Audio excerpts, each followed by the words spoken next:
Well, good afternoon. I'm meteorologist Mike Augustyniak with a live weather update at about 20 after 12 on Saturday afternoon. Been looking at some of the latest computer model information that is just coming into the Weather Center and doing some adjustments and making some thoughts about the storm that's headed in coming up later tonight. So I wanted to update you. Let's talk about this storm in a broad sense first. It is not your average storm for a few different reasons. The first being that we will have some pretty intense snowfall rates south and east of the immediate metro area in particular, where through the overnight tonight 1 to possibly 2 inches per hour of snow could fall, at least for a short window.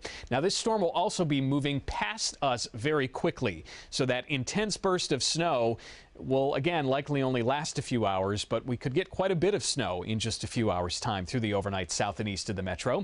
There will also be a very sharp cutoff to that snowfall as you go from southeast to northwest across the region, and that razor sharp gradient looks to set up somewhere in or near the Twin Cities metro. So that is a complicating factor, and we'll talk more about that in a second. There will also be a lot of wind with this storm. Region-wide, I think wind gusts coming up late tonight, all day Sunday, will at least be near 30 miles an hour, but there will be parts of the region, especially south of I-94, including the Twin Cities metro, that will gust 40 to 50 miles an hour through the overnight tonight and during the day on Sunday. So that will create a lot of blowing snow, even in areas that don't pick up a lot of snowfall from this storm. There's still a lot of snowpack on the ground, and that wind will be able to pick it up and drift it. Temperatures right now ahead of the storm between last night's light snowfall, which averaged about 1 to 3 inches in many spots, and what's inbound are actually pretty mild. We're at 31 right now in the Twin Cities metro, 37 in Mankato. There were some thin spots in the clouds overhead, and that's why temperatures have warmed there, and 32 in Rochester. So with temperatures this close to freezing as this next system moves in, there may be a few hours of icing, especially in southeastern Minnesota, meaning some freezing rain or sleet. It's possible, at least for an hour or two, before we see things change over to all snow. It's a compact storm. It's a strong storm. It's centered over central Kansas right now, and it's getting picked up in the jet stream, which is going to aim that storm center just to our south. That is a favorable storm track for heavy snow to fall across parts of Minnesota and Wisconsin, and that's exactly what we're looking at. So let me walk you through the rest of the afternoon. Here's the storm. Again, this is about now. It should track and intensify quickly through southeastern Iowa. So by 7 o'clock tonight, we're starting to see a resurgence of both some snow in south central Minnesota, and again, the far southeastern counties of Minnesota, along with southwestern Wisconsin, will probably have a period of an hour or two or maybe 3 between about 6 and 9 or maybe 5 and 8, where a little bit of freezing drizzle or freezing rain is possible. Snow will build in from southeast to northwest across the metro coming up as we head toward the 10 p.m. news and through midnight here in the metro area. And at this point, these deep purples just to the east and southeast of the metro are indicating where that 1 to 2 inch per hour snowfall rate is possible. That moisture, that snow, will never really make it any farther west than a line from about Duluth to around St. Cloud down toward Redwood Falls and Worthington. So west of that, there may not be much, if any, snow falling at all, but east of it, it will ramp up quickly. By 6 o'clock tomorrow morning, the snow is done falling, but it will continue to blow pretty much all day long as winds gust anywhere from, again, that 40 to 50 mile an hour range. Let's talk snow totals first. Again, to the west, little, if anything, probably under an inch. And then as you head farther and farther southeast, we see those snow totals ramp up quickly. This purple shaded area, including Eau Claire and Rochester, Albert Lee and Austin, maybe as far north as Owatonna. This is an area that is likely to get 9 to 12 inches of snow. And then as you head a little farther north and west, we see that these snowfall totals drop off pretty quickly. What I'm calling these few counties, say from Scott County to Dakota County to Goodhue County, is the zone of uncertainty, because where exactly this tight snowfall gradient sets up is still a little unclear. What's likely to happen as we see this storm actually play out is these bands will likely be compressed to about half their width, meaning there will be a county that goes from an inch to 2 inches of snow in the northwestern part of it to 9 or 10 or maybe even 11 inches in the same county, but just in the southeastern corner.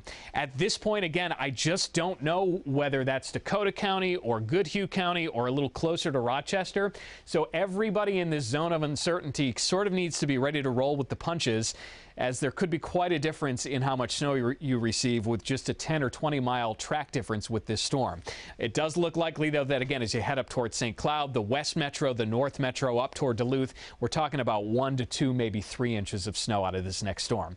Winds are the next part we'll talk about. 6 p.m. tonight, we'll start to see the winds pick up across southern Minnesota, gusting 35 to 40 miles an hour. Then through the overnight tonight in the Twin Cities, up the I-94 corridor and into the Red River Valley, we'll see some gusts develop 35 to 45 miles an hour. And at this point, it's possible Rochester and Eau Claire could gust to 50. And as we roll through the day tomorrow, that wind really continues. It's not until after dark, well after dark, that winds will start to die down. And then coming up overnight tomorrow night, those winds will have blown in quite a bit of cold air, and that means we'll be headed below zero for actual overnight lows Sunday night into Monday morning. Feels like temperatures for the Twin Cities from 6 a.m. Sunday running through Sunday evening, dropping all day long from the single digits to the teens below zero by the end of the day.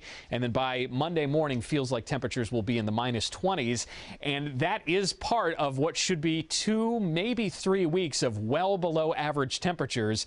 This is a look at the temperature outlook through the first week of March. So it's not just this upcoming week, but the week after that we have a high chance of below average temperatures. 7-day goes from 33 for the high today to 21 and falling all day tomorrow. That high will be in the morning, maybe even before sunrise. Monday's high only 6. Tuesday we get a chance for more light snow, teens for highs, and then maybe more light snow for March 1st. We will definitely end up probably in the top 5 snowiest months ever here in the Twin Cities Metro with the snow that comes in tonight, Tuesday. And that's going to mean that this will be a February to remember. I know some of you have some questions, so we have our producer, Annie. She's in the Weather Center monitoring what you've been saying on Facebook. Annie, anything to ask? Yeah, a couple people are wondering if we're going to see any freezing rain. Freezing rain, what I'm going to do here is back these graphics up so that I can show you the forecast map. Freezing rain is possible. I'll show you this storm forecast again through the night tonight in the southeastern few counties of Minnesota and over toward La Crosse, maybe as far north as Eau Claire in Wisconsin.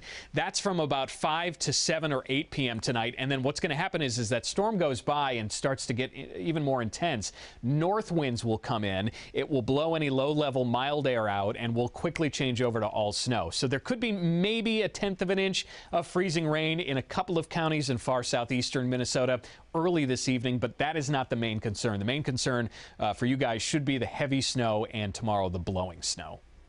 Good question. Anything else, Annie? Another person is wondering about tomorrow night for Oscar parties for driving. Okay, tomorrow night driving is going to vary depending on where you're watching or where you're going. Here in the metro area, it is going to be windy, but we don't tend to have the blowing and drifting snow concerns that areas